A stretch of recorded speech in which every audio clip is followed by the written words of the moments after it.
Welcome to Day 9 of our 30-day masterclass.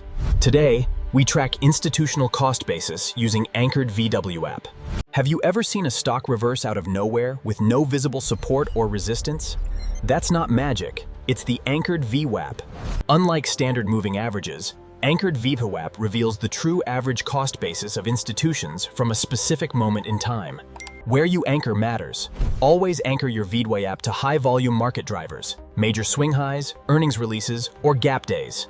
When price is above the AVWAP, big players who bought that event are in profit, creating dynamic support.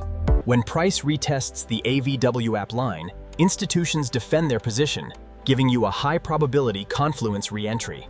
Combine AVWAP with Day 8's horizontal zones and price action triggers for an elite multi-factor trading setup.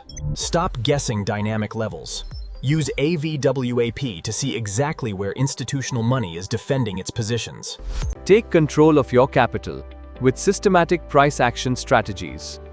Connect with Dr. Yateen Joshi today. Visit equityteacher.com. Don't miss the next piece of the puzzle. Tune in tomorrow for Day 10 on multi-time frame alignment.